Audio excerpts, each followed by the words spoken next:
What a do y'all, Cakes by Stiggy here. So we've got a pickleball themed lemon flavored cake with buttercream icing.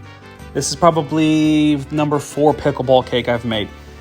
I'm going to say this out loud. It might be a little controversy, but I'm in the wheelhouse of thinking this is a dumb sport, aka not even a sport. I can't stand pickleball.